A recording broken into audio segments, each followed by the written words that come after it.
What's up again? Since I'm full of thoughts today about vehicles, car maintenance, and Ford Boss Me inspired me today to circle back to what I do every day. With a video saying some mobile technician said that you can't switch between oil brands. That's not the case.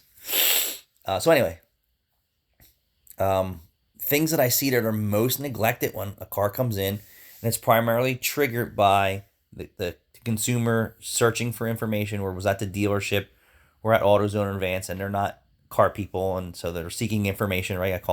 We have information seekers, and at least at my shop, and phone calls are a lot of information seekers, be it price, be it they don't know, product knowledge, sell a video, so on and so forth. Then we have the people who don't care, who just come in and say, my car's broke, can you fix it today? And they're not worried how much it costs. So, people who are tiptoeing around the my car needs fixing, and the other people who are saying, I don't care how much it costs, I don't know anything about cars, all I want to do is get in my car and go without any problems. But back to this. So if my check engine light's on, I was at the dealer, I was so and so, I got a cat efficiency code. So at that point, they said they had a diagnostic. I don't believe that. I say, hey, I would like to do my own diagnostic. And a diagnostic is more than just plugging in a code reader and saying, this is what's wrong with your car, or plugging in a scan tool, and moving to the next step. And then once you've done your code scan or your diagnostic strategy with your scan tool and looking at data and things of that nature, then you need to start doing a physical inspection, looking at the PCV system, checking the air filter, checking the throttle body, pulling a spark plug, checking if there's monster amounts of sludge in the engine, because your engine will still perform and work, right? Because people say, oh, there's nothing wrong with it, just to check engine lights on. That's something wrong, right? So your engine light is just a warning system of someone's programming to say, hey, trigger this code when we see this experience based on these values. You follow me? And sometimes it doesn't know that there's carbon on the back of the valve. It just says, oh, there's a misfire, okay? Or the fuel system is too lean or too rich. That doesn't necessarily mean it's just an oxygen sensor. So that's where, things of that nature need to be looked at. So when I start with the check engine light and it's a cat efficiency code, and then it's typically around 100,000 miles for our experience at my center. And then, I check the air filter. It's dirty.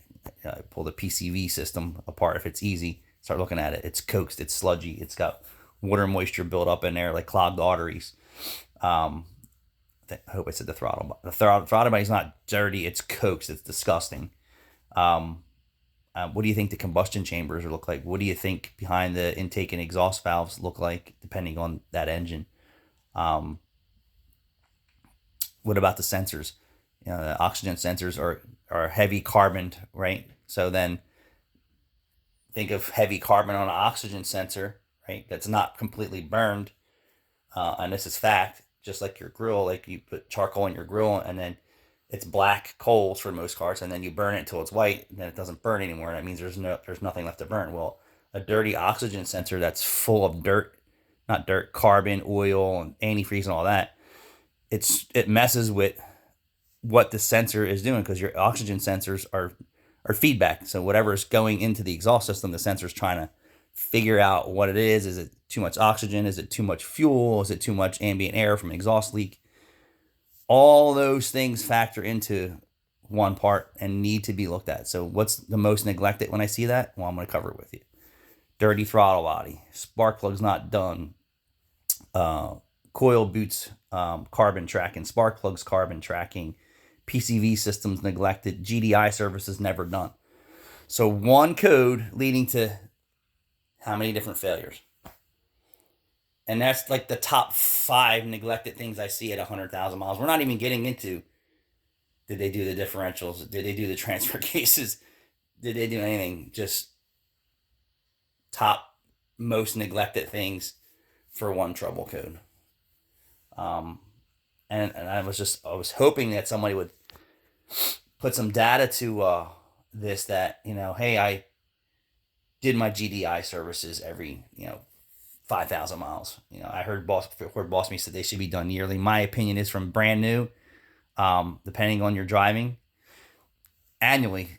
Right? Is that saying it right? Every 6 months, maybe do a GDI service. So my opinion, every 3,000 miles, every 6,000 miles, right? So every 6,000 miles, twice a year, a GDI induction spray service, which would minimize tearing down your engine, or a walnut service. Throttle body service once or twice a year, depending on the PCV system and the internals of the engine, because some are super nasty, some aren't, some are over designed, some are under designed. Motor flushes, fuel injection services. So when people are coming in for an oil change with their newer car, they should be programmed more to say, hey, what maintenance is my vehicle due for, right? Because even in the old days, your carburetors needed to be cleaned every once in a while. The jets need to be cleaned. The throttle bodies need to be cleaned. Your newer car needs more things that need to be cleaned and maintained. But yeah, so we're going to say it again. Most neglected stuff for a check engine light around 100,000 miles, and this is neglected its whole lifespan up to 100,000 miles. Spark plugs, fuel injection service, GDI service, throttle body service, and PCV system failures, not including